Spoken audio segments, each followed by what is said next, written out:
नमस्कार। एसी गुरु के YouTube channel में आपका स्वागत है।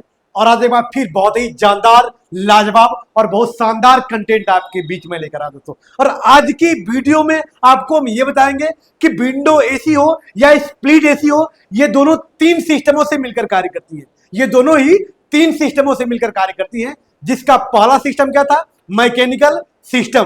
क्या था? Mechanical system.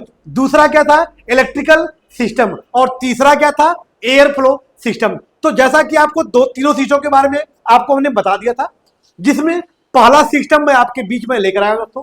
क्या लेकर आया हूं? और पहला सिस्टम मेरा क्या है? Mechanical system. तो आइए, मैकेनिकल सिस्टम क्या होता है, मैकेनिकल सिस्टम किसे कहते हैं, मैकेनिकल सिस्टम के अंतर्गत कौन कौन से पार्ट आते हैं, वो पार्ट क्या कार्य करते हैं, इसकी पूरी जानकारी आपको विस्तृत रूप से बताएंगे। तो मेरी वीडियो पर आप अंत तक बने रहिएगा और स्प्लिट एसी के एक एक पार्टों से रूबरू विस्तार पूर्वक परिचय लेकर समझिएगा। तो आइए अपने वीडियो को हम स्टार्ट कर रहे हैं। तो दोस्तों, मेरा आज की टॉपिक क्या है? स्प्लिट एसी का संपूर्ण मैकेनिकल भाग। क्योंकि अब तक जो आप पढ़ रहे थे, ये एक एक पार्टों से परिचय कर रहे थे, लेकिन अब उन सारे पार्टों को हम क्या करेंगे? एक में जोड़ करके वो पार्ट क्या करेंगे, इनके कार्य प्रणाली को विस्तार पूर्वक आपको समझाएंगे। तो आइए, स्प्लिट एसी के संपूर्ण भाग का पहले फिगर बनाकर फिर उसके बारे में आपको रूबरू कराते हैं।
जी दोस्तों, तो फाइनली आपका मैकेनिकल सिस्टम का फिगर आपके सामने बन के तैयार हो गया है।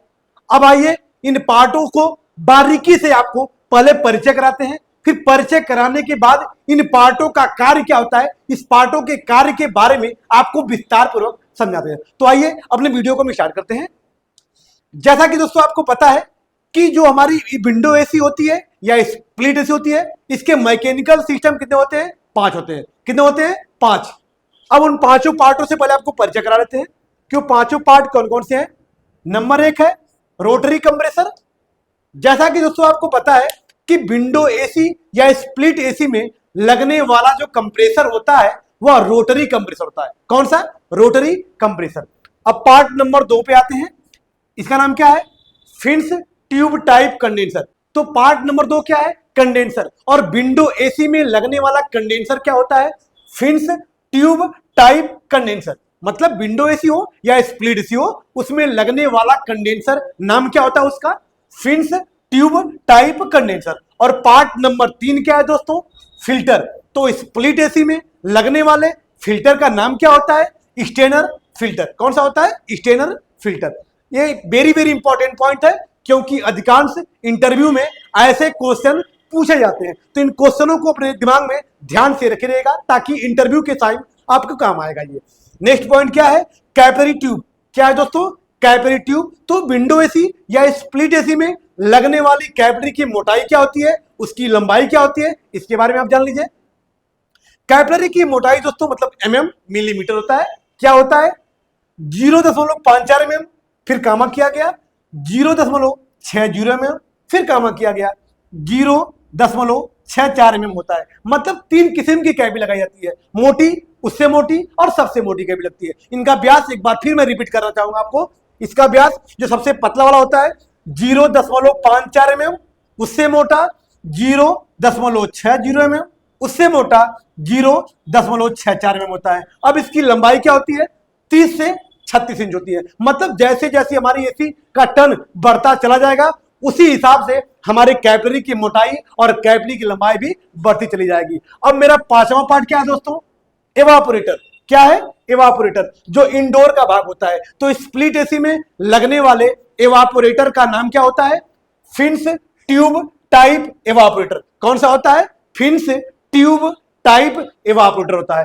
तो अब आइए इन पार्टों के कार्य के बारे में आपको विस्तार पूर्वक समझाते हैं कि वो पार्ट कौन से कार्य करते हैं। प्लस मैकेनिकल सिस्टम के बाद कुछ ऐसे भी इसमें पार्ट लगे होते हैं जिनके बारे में आपको जानना बहुत जरूरी होता है। कुछ यूट्यूबर मैं देखता हूं कि सिर्फ मैकेनिकल भाग के बारे में बता के साइड हो जाते हैं, लेकिन मैकेनिकल और इलेक्ट्रिकल पार्ट के बाद भी उसमें कुछ इंपॉर्टेंट पार्ट होते हैं जिनके बारे में आपको जानना बहुत जरूरी होता है। तो मेरे वीडियो पर आप अंत तक बने रहिएगा और सारे पार्टों से विस्तार पूर्वक आप समझिएगा। तो अब आइए इन पार्टों का कार्य आपको बता रहे हैं कि कौन से पार्ट क्या कार्य करते हैं। तो जैसा कि पहला पार्ट मेरा क्या है दोस्तों? कंप्रेसर है। इस रोटरी कंप्रेसर को जब हम चालू करते हैं, चालू कैसे करते हैं? इस कंप्रेसर में सप्लाई देने के लिए 3 खूंटियां बनी होती हैं, जिन खूंटियों को टर्मिनल के नाम से जाना जाता है। किस नाम से? टर्मिनल के नाम से जाना जाता है। अब खूंटियों में क्या क्या होता है? जिसमें एक कॉमन होता है, दूसरा रनिंग होता है, तीसरा स्टार्टिंग होता है, जिसमें सप्लाई देकर इस कंप्रेसर को हम चलाते हैं। और जैसे अपने कंप्रेसर को चलाते हैं तो हमारा एसी का कंप्रेसर नहीं मेरे दोस्त, दुनिया का कोई भी कंप्रेसर जब उसे चालू करते हैं तो वह सक्शन लाइन से गैस को खींचता है। यहां पे लिखा होगा, आप देख पा रहे होंगे, ये कौन सी लाइन हमारी है? Suction line. आप कैसे पहचानेंगे कि यह एसी की सक्शन लाइन है और ये इसकी डिस्चार्ज लाइन दोस्तों? तो याद रखिए, ये वेरी वेरी इंपॉर्टेंट है। एसी की सक्शन पाइप मोटी होती है, डिस्चार्ज पाइप पतली होती है। एसी की सक्शन पाइप मोटी होती है, डिस्चार्ज पतली होती है। दूसरी पहचान, सक्शन लाइन में एक्यूमुलेटर लगा होता है, लेकिन डिस्चार्ज में कोई एक्यूमुलेटर नहीं लगा होता है। तो इस प्रकार से आप फाइनल कर लीजिएगा कि जो मोटी होगी वो सक्शन होगी, जो पतली होगी डिस्चार्ज होगी। तो दुनिया के किसी भी कंप्रेसर को आप चालू करेंगे तो वह सक्शन लाइन से गैसों का करेगा, खींचेगा, और डिस्चार्ज लाइन के माध्यम से गैसों को छोड़ेगा। तो कंप्रेसर के डिस्चार्ज से गैस निकलने के बाद जब गैसें हमारी कंडेंसर में जाती है मेरे दोस्त, तो कंडेंसर बहुत ज्यादा गर्म होता है, क्योंकि कंप्रेसर उस गैसों पे प्रेशर से कंप्रेस्ड करके छोड़ता है, जिससे हमारी गैसें क्या होती है? गर्म हो जाती हैं। क्योंकि कंप्रेसर के अंदर पिस्टन लगा होता है। क्या लगा होता है? पिस्टन। और दुनिया के किसी भी इंजन के पिस्टन से निकली हुई गैसें हमेशा क्या होती है? गर्म होती है। जिस प्रकार आपके 2 चक्के के गाड़ी से जो आप साइलेंसर से जो धुआं निकलता है, जो हवा निकलता है, वो साइलेंसर क्या होता है? गर्म होता है, क्योंकि पिस्टन के द्वारा निकली हुई गैसें हमेशा क्या होती है? गर्म होती है। उसी प्रकार कंप्रेसर से जो गैसें निकलती हैं, जो कंप्रेसर के अंदर जो पिस्टन लगा होता है, उस पिस्टन से जो गैसें निकलती है वो गर्म होती है। इसलिए कंप्रेसर के डिस्चार्ज से जो गैसें निकलेंगी वो गर्म होगी, क्योंकि पिस्टन से होकर निकलेंगी। वो गैसें कहां जाती है? कंडेंसर में जाती है। कहां जाती है? कंडेंसर में। जिस कंडेंसर का पूरा नाम क्या होता है? फिन्स ट्यूब टाइप कंडेंसर होता है। अब ये कंडेंसर क्या करता है? जैसा कि आपको पता है दोस्तों कि एसी में लगने वाला कंडेंसर एल्युमिनियम व कॉपर का बना होता है। और एल्युमिनियम व कॉपर का क्यों बना होता है? क्योंकि गैसों को ठंडा करने में यह सहायक होता है। तो इसलिए फिन्स ट्यूब टाइप कंडेंसर क्या करता है? हमारी गैसों को घुमा घुमा के ठंडा करता है, जिससे हमारी गैसें आसानी से वेपर से द्रव में बदल जाती हैं। दूसरी चीज, इस कंडेंसर के पीछे एक फैन लगा होता है जिसका नाम होता है कंडेंसर फैन। क्या होता है? कंडेंसर फैन, जो अपनी हवा के द्वारा इस कंडेंसर को व कंडेंसर की गैसों को दोनों को ठंडा करता है, जिससे हमारी गैसें आसानी से वेपर से द्रव में बदल जाती हैं। अर्थात मेरे कहने का साफ साफ मतलब यह है दोस्तों कि हमारा कंडेंसर फैन हमारी गैसों को वेपर से द्रव में बदलने में अहम भूमिका निभाता है। मतलब कंडेंसर की सहायता करता है, मदद करता है। मतलब कंडेंसर के आउटपुट पर गैसें किस रूप में प्राप्त होती है? द्रव में। एंट्री किसमें की थी? वेपर में। अर्थात मेरे कहने का मतलब है कि कंडेंसर ने ठंडा करके गैसों को वेपर से द्रव में बदल दिया। उसके बाद हमारी गैसें कहां जाती हैं? फिल्टर में। जबकि आपको पता है कि स्प्लिट एसी हो या विंडो एसी, उसमें लगने वाले फिल्टर का नाम क्या होता है? Strainer filter. क्या होता है? Strainer filter. जो करता क्या है? हमारी गैसों को फिल्टर करने का कार्य करता है, मतलब गैसों को शुद्ध करता है, गैसों को छानता है, आप कुछ भी कह सकते हैं। तो एक लाइन में साधारण शब्दों में कहा जाए कि फिल्टर हमारी गैसों को छानने का कार्य करता है। फिर उसके बाद गैस कहां जाती है? कैपिलरी ट्यूब में। जैसा कि आपको पता है कि एसी में लगने वाली कैपिलरी की ये लंबाई है और ये मोटाई, दोनों लिखा हुआ आपके सामने। कैपिलरी करती क्या है?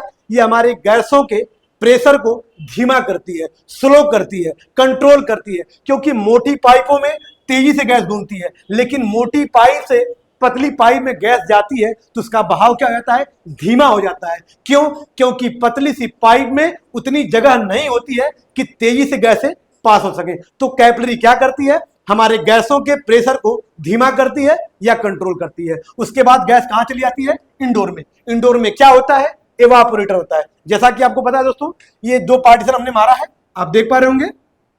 पार्टीशन नंबर 1 में क्या रहेगा?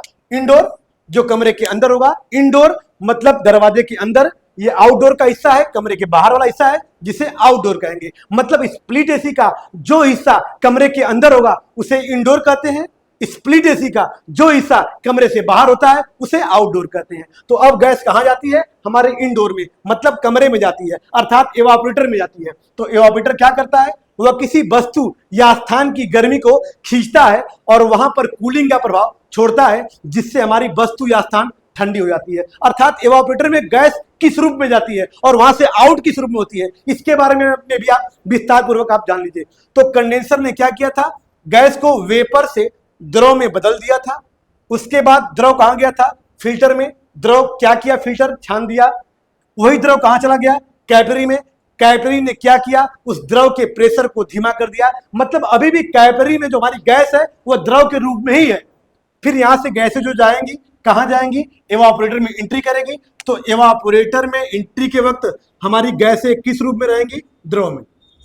एवापोरेटर में जब गैस एंट्री करेगी तो किस रूप में रहेगी? द्रव में। अब द्रव ने एवापोरेटर में एंट्री किया, मतलब कमरे में एंट्री किया, क्या करेगा? उस द्रव की क्वालिटी बन जाएगी मेरे दोस्त। एवापोरेटर के साथ मिलकर वह द्रव क्या करता है? आपके कमरे की गर्मी को खींच लेता है। जब आपके कमरे की गर्मी को खींच लेगा तो कमरा क्या हो जाएगा? ठंडा, और द्रव क्या हो जाएगा? गर्म। जब द्रव को गर्म करेंगे तो क्या बनेगा? भाप बनेगा। अर्थात एवापोरेटर जब यहां से आउट करेगा तो किस रूप में आउट करेगा? भाप के रूप में, जिसे इंग्लिश में क्या कहते हैं? वेपर कहते हैं। अर्थात मेरे कहने का साफ साफ मतलब ये दोस्तों कि एवापोरेटर में जब गैस एंट्री करती है तो द्रव के रूप में एंट्री करती है, और द्रव क्या करता है? आपके कमरे की गर्मी को अवशोषित कर लेता है। जब कमरे की गर्मी को खींच लेगा तो कमरा क्या हो जाता है? ठंडा हो जाता है। लेकिन जब द्रव जो कमरे की गर्मी खींचेगा तो द्रव क्या होगा? गर्म। और दुनिया के किसी भी द्रव को जब आप गर्म करेंगे तो क्या बनेगा? भाप। तो एवापोरेटर उस गैसों को भाप बना के सक्शन लाइन के माध्यम से कहां भेज देता है? कंप्रेसर में।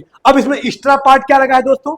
जैसा कि आप देख पा रहे होंगे, एक पार्ट एक्यूमुलेटर है, जिसके बारे में हमने आपसे चर्चा नहीं किया है। इसके बारे में भी आप जान लीजिए कि एक्यूमुलेटर क्या करता है। एक्यूमुलेटर आवश्यकता से अधिक गैसों को स्टोर करने कार्य करता है, इकट्ठा करने कार्य करता है। एक बार फिर से, नाम क्या है? एक्यूमुलेटर। काम क्या होता है? आवश्यकता से अधिक गैसों को अपने अंदर स्टोर करने कार्य करता है या इकट्ठा करने कार्य करता है। फिर और एक्स्ट्रा पार्ट क्या लगे हुए हैं? यहाँ पे आप देख पा रहे होंगे, ये डिस्चार्ज वाल्व है। क्या है? Discharge valve. ये क्या है? Suction valve. सक्शन वाल्व मतलब खींचने वाला वाल्व। डिस्चार्ज वाल्व मतलब छोटी डिस्चार्ज लाइन पे जो वाल्व लगा होता है उसे डिस्चार्ज वाल्व कहते हैं। जो सक्शन लाइन पे लगा होता है उसे सक्शन वाल्व कहते हैं। और वाल्व क्या होता है? जहां से गैसों को रोकने व छोड़ने वाले माध्यम को वाल्व कहते हैं। तो डिस्चार्ज लाइन पे जो गैसों को रोकता है, छोड़ता है, उसे डिस्चार्ज वाल्व कहते हैं। और जो सक्शन पे जो गैस को रोकता है और छोड़ता है उसे सक्शन वाल्व कहते हैं। इसका प्रयोग कब करते हैं? इसका इस्तेमाल कब करते हैं? जब स्प्लिट एसी की गैसों को लॉक किया जाता है उस समय इसका इस्तेमाल किया जाता है। तो इसके बारे में जब गैस लॉक को बताएंगे, प्रक्रिया जब उसकी समझाएंगे, तो इसके बारे में आपको विस्तार पूर्वक समझाएंगे कि इसका कार्य कब और कहां और कैसे किया जाता है। तो यदि मेरी वीडियो आपको अच्छी लगी हो तो मेरे चैनल को लाइक, सब्सक्राइब और बेल आइकन दबाना न भूलिएगा, ताकि ऐसी ऐसी ब्लॉकबस्टर वीडियो अपलोड हो तो सबसे पहले आप तक पहुंच सके। फिर मिलते हैं इसके प्रैक्टिकल के साथ।